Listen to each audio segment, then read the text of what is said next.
नमस्कार दोस्तों। तो हमारी आज की कहानी का नाम है चतुर खरगोश और जादुई झरना।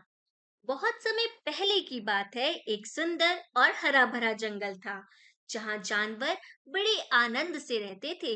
इस जंगल में एक जादुई झरना था जिसके बारे में कहा जाता था कि उसका पानी पीने से कोई भी जानवर न केवल ताकतवर बल्कि बेहद तेज और बुद्धिमान भी हो जाता था। लेकिन इस झरने तक पहुंचने का रास्ता आसान नहीं था क्योंकि वह इलाके का सबसे खतरनाक शेर सिंहराज के क्षेत्र में था। सिंहराज ने घोषणा कर रखी थी कि यह झरना अब केवल मेरा है। जो भी इसे छूने की कोशिश करेगा वह मेरे जबड़ों का शिकार होगा। जंगल के सभी जानवर इस डर से झरने के पास भी जाने की हिम्मत नहीं करते थे। धीरे धीरे जंगल में पानी की कमी होने लगी। जानवर प्यास से परेशान हो रहे थे, लेकिन सिंहराज के डर के कारण वे कुछ कर नहीं पा रहे थे। इसी जंगल में एक चतुर और साहसी खरगोश रहता था जिसका नाम मंथन था।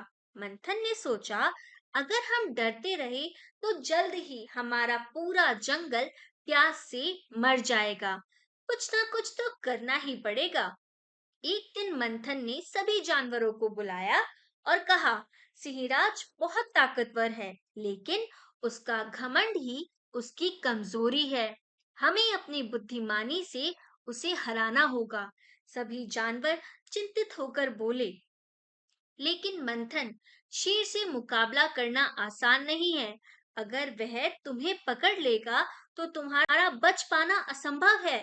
मंथन मुस्कुराकर बोला, चिंता मत करो, मुझे अपनी चतुराई पर भरोसा है।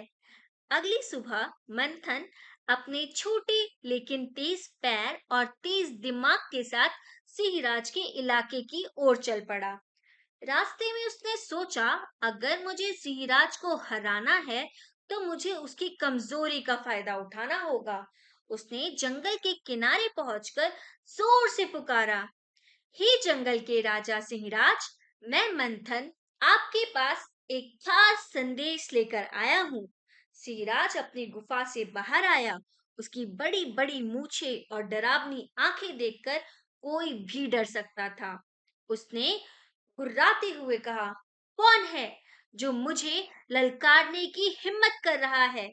मंथन डरने के बजाय मुस्कुराया और बोला, हे महान राजा, मैं आपके पराक्रम और शक्ति का सम्मान करता हूँ, लेकिन क्या आपको पता है कि इस झरने पर अब एक और शेर ने कब्जा कर लिया है?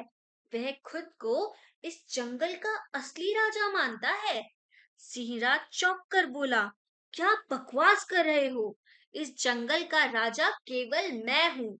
कोई और शेर मेरी जगह लेने की हिम्मत कैसे कर सकता है?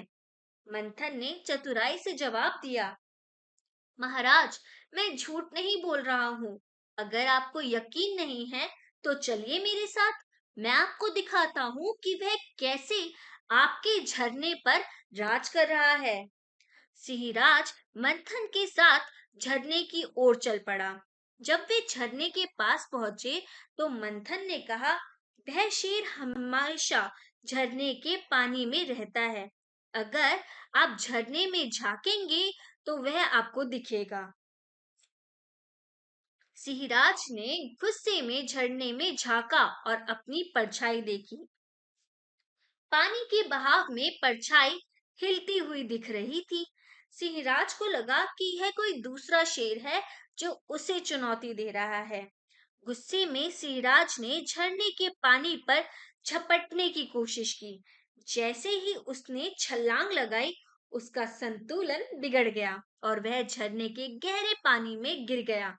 सिंहराज को तैरना नहीं आता था और वह बाहर निकलने के लिए संघर्ष करने लगा। अंततः उसने हार मान ली और जंगल से दूर भाग गया। सिंहराज के भागने के बाद मंथन ने सभी जानवरों को बुलाया और कहा, अब यह झरना फिर से हमारा है। हमें मिलजुल कर इसे साझा करना होगा और इसका सही उपयोग करना होगा। सभी जानवर मंथन की चतुराई और साहस की प्रशंसा करने लगे। उन्होंने झरने से पानी पिया और अपनी प्यास बुझाई। कुछ दिन के बाद जंगल में फिर से शक्ति और खुशी लौट आई। मंथन की चतुराई ने यह साबित कर दिया कि किसी भी समस्या को बुद्धिमानी और धैर्य से हल किया जा सकता है।